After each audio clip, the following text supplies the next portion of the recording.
Saudara-saudara yang terkasih, bagaimana kabar pada hari ini? Salam jumpa dengan Sapari, Sapaan Rohani Immanuel pada hari ini Selasa tanggal 4 Februari 2025.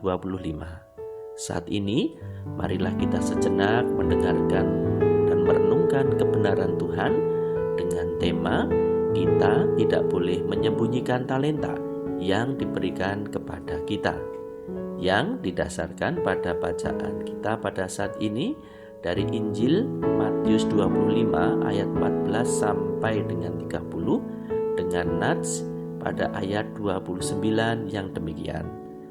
Karena setiap orang yang mempunyai kepadanya akan diberi sehingga ia berkelimpahan.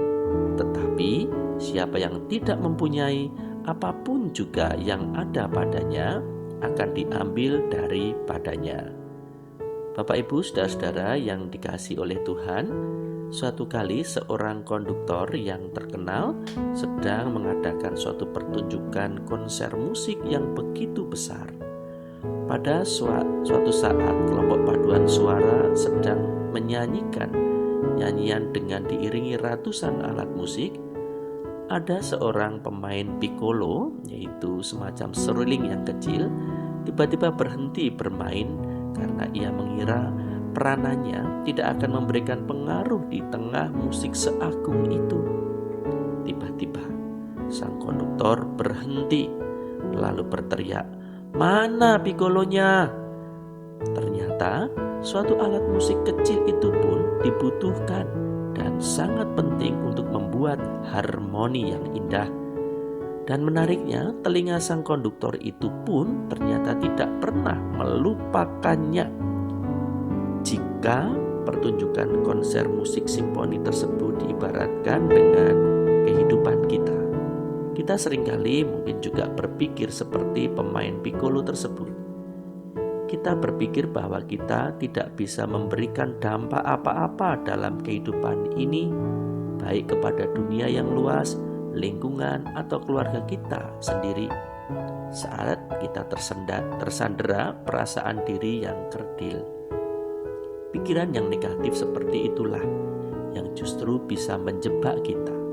Akibatnya, kita enggan berusaha untuk mengembangkan talenta yang sudah kita miliki atau yang diberikan kepada kita. Kita tidak boleh lupa bahwa Tuhan kita memiliki telinga yang lebih tajam daripada telinga sang konduktor. Tuhan tahu jika ada anak-anaknya yang tidak menggunakan talenta mereka. Padahal dengan talenta itulah hidup kita bisa berdampak sangat besar bagi diri kita sendiri dan bagi dunia ini. Contoh, Daud telah menjadi teladan bagi kita. Ia adalah seorang anak muda yang belajar setia dan bertanggung jawab. Hal ini dimulai dengan mengembangkan apa yang ada di dalam dirinya. Kita tahu bahwa Daud adalah seorang penggembala kambing domba milik ayahnya. Daud sudah terbiasa memakai senjata pengumbannya. Alat yang kelihatannya sederhana, kecil, ternyata tidak mudah untuk digunakan. Kalau seorang sering memakai senjata itu, ia dengan sendirinya akan menjadi orang yang terlatih. Daud juga mengalami hal seperti itu. Ia menjadi ahli batu pengumban karena ia sudah terbiasa memakai senjata itu pada saat ia mengembalakan kambing domba ayahnya. Tidak ada yang menyangka bahwa keahlian itu ternyata bisa memberikan dampak yang sangat besar kepada bangsanya pada waktu ia menjadi pemenang di medan pertempuran melawan Goliat.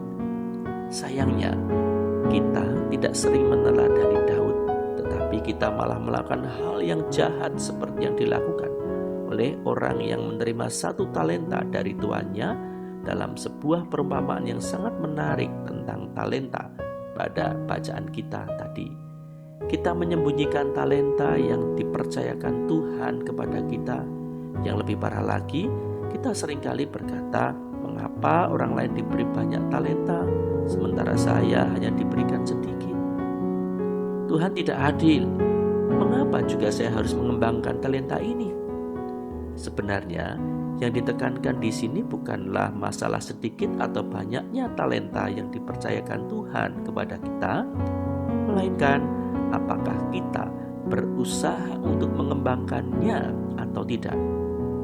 Karena itu, marilah kita kembangkan dan kita gunakan talenta kita itu seperti yang dilakukan oleh dua hamba dalam cerita di dalam bacaan kita.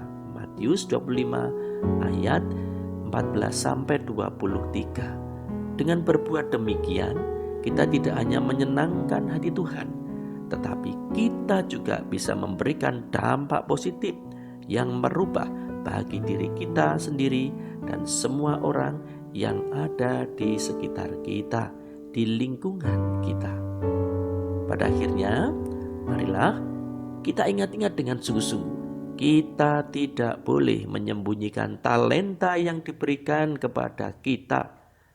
Sebab, seperti difirmankan tadi, karena setiap orang yang mempunyai kepadanya akan diberi, sehingga ia berkelimpahan. Tetapi siapa yang tidak mempunyai, apapun juga yang ada padanya, akan diambil daripadanya. Baiklah saudara-saudaraku yang terkasih, akhirnya tetaplah bersyukur, penuh semangat dalam karunia kehidupan pemberian Tuhan yang indah ini. Dan sampai jumpa lagi. Immanuel, Tuhan beserta dengan kita.